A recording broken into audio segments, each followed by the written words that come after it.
Hoy, España vive 4 frentes políticos que están marcando la jornada. Feijóo acusa a Sánchez de encubridor y cómplice de la corrupción. Abascal amenaza con repetición electoral en Extremadura. El CES y las encuestas independientes dibujan un escenario catastrófico para la izquierda. Y el nuevo embajador de Trump llega a Madrid con un mensaje que no deja lugar a dudas. Esto es lo que está pasando ahora mismo. Empezamos por la bomba del día. El periódico El Español publicó ayer una información que ha sacudido Moncloa. Pedro Sánchez y su esposa Begoña Gómez habrían articulado una presunta trama de influencias que conecta la Organización Mundial del Turismo, la aerolínea Air Europa y la República Dominicana. Begoña Gómez compartía intereses con la matriz de Air Europa a través del e-Africa Center, donde también participaba la OMT, organismo que buscaba apoyos institucionales. La respuesta de Feijóo no se hizo esperar. En un acto en Castilla y León, el líder del Partido Popular pronunció las palabras más duras de su etapa como jefe de la oposición. Sánchez, dijo, no es un damnificado de la corrupción, es un encubridor, un cómplice o un colaborador. Feijóo recordó que el gobierno está investigado por más de una decena de delitos, lo que el caso Koldo, el caso Begoña Gómez y ahora este frente sobre la OMT configuran un mapa de corrupción sin precedentes. Y aprovechó para lanzar un aviso a Vox. Los ciudadanos han hecho su parte en las urnas, no fallen los partidos dividiendo la mayoría de cambio. Porque si hay un escenario que obsesiona a la derecha es Extremadura. Abascal lleva días jugando con fuego. Ayer volvió a elevar la presión. Dijo literalmente que todo es posible, desde un acuerdo de gobierno hasta una repetición electoral. Abascal no descartó tampoco pedir la cabeza de María Guardiola si la negociación no avanza. Vox exige garantías, una vicepresidencia, 2 consejerías y el control de los informativos de la televisión regional. El PSOE, que podría abstenerse para desbloquear la situación, ha descartado hacerlo. Feijóo, desde Madrid, envió un toque de atención a su propia candidata. Sobra ruido y falta trabajo serio alrededor de una mesa. Guardiola, presionada por Abascal, afirmó que defiende el mismo feminismo que Vox. Es una frase que le ha costado una tormenta interna y las críticas de la ministra de Igualdad, Ana Redondo. Extremadura vive en una parálisis que se alarga semana tras semana. Y cuanto más se alarga, más oxígeno político recibe Vox. Oxígeno que los datos confirman. El barómetro de febrero del CES, publicado este lunes, sitúa a Sánchez como el político más mencionado para presidir el gobierno con un 25,3%. Abascal aparece en segunda posición con un 10,2%, superando de nuevo a Feijóo, en un 9,9%. Pero todos los líderes suspenden en valoración ciudadana. Sánchez obtiene un 4,2 sobre 10, Díaz un 3,9, Feijóo un 3,4 y Abascal un 2,9. España está gobernada por personas a las que los propios ciudadanos suspenden. Las encuestas independientes son aún más demoledoras. Sociométrica, en un sondeo realizado entre el 11 y el 13 de febrero para El Español, sitúa a Vox en el 18,4%, prácticamente duplicando los escaños del 23 de julio. El PSOE obtendría su peor resultado en medio siglo.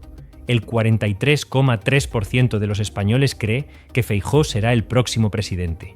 Solo el 28,2% apunta a Sánchez. El cambio político empieza a tener fecha en la imaginación colectiva. Aquí conviene conectar los puntos. El crecimiento de Vox no es un fenómeno aislado, es la consecuencia directa de 3 variables que se retroalimentan. Primera, la sucesión de escándalos judiciales que rodean al gobierno desde el caso Koldo hasta las nuevas informaciones sobre el entorno de Sánchez. Segunda, la política migratoria del Ejecutivo. El gobierno ha anunciado la regularización de 500.000 de inmigrantes en un contexto en que la vivienda es el principal problema personal de los españoles, según el propio CIS.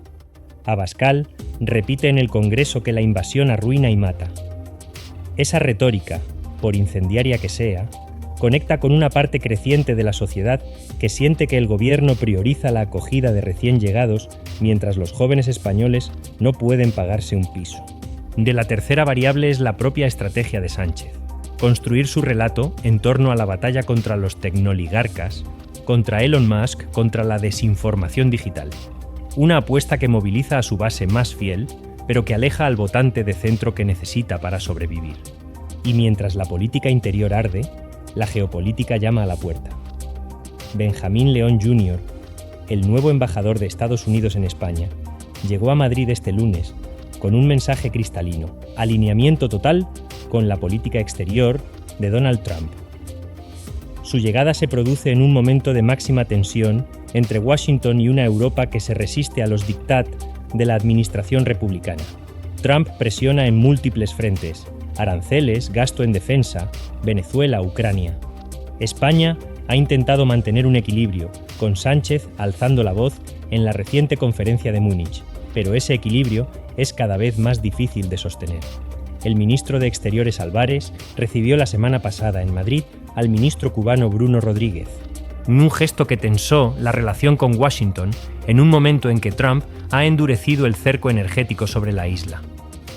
El expresidente Zapatero sigue apareciendo en titulares por sus actividades en Venezuela, lo que obliga al gobierno a una postura defensiva permanente. Feijóo lleva semanas insistiendo en que España está perdiendo credibilidad internacional y que Moncloa juega a dos barajas en política exterior, buscando gestos simbólicos hacia la izquierda latinoamericana mientras trata de no irritar a Washington. A todo esto se suma la cuenta atrás electoral que hoy arranca de manera oficial en Castilla y León. Desde este 18 de febrero, los ayuntamientos comienzan el sorteo público de miembros de las mesas electorales, un proceso que se extiende hasta el 22. Las elecciones a las Cortes de Castilla y León se celebran el 15 de marzo, con más de 2 millones de electores llamados a las urnas. La campaña arrancará el 27 de febrero. Feijóo ha elegido esta comunidad como primer gran test electoral del año, con Alfonso Fernández Mañueco encabezando la lista popular frente a un PSOE que llega debilitado y a un Vox que aspira a un crecimiento significativo. Castilla y León será el primer termómetro real del estado de la política española en este 2026. Ni lo que mida ese termómetro puede acelerar o frenar todo lo que está en juego. Quedan 25 días para las urnas en Castilla y León. Quedan semanas de negociación imposible en Extremadura. Queda un gobierno en Moncloa que acumula frentes judiciales, encuestas en caída libre y una geopolítica sin tregua. Y queda una oposición que tiene los números pero que aún no ha demostrado ser capaz de gobernar junta. La pregunta no es si España va a cambiar. La pregunta es cuándo y, sobre todo, a qué precio. Un apunte final que no puede pasarse por alto. El equipo jurídico del presidente del gobierno ha decidido recurrir el archivo judicial de la causa por la lona con el cartel que calificaba a Sánchez de corrupto. La magistrada que archivó el caso consideró que era una protesta dentro del derecho a la crítica política. Moncloa no lo entiende así y pide que continúe la investigación. La oposición lo lee como lo que es: un gobierno que intenta utilizar la maquinaria judicial para silenciar la crítica política. El debate sobre los límites de la libertad de expresión en España se cuela así en la agenda política de este miércoles, sumándose a todos los demás frentes abiertos. Más leña al fuego.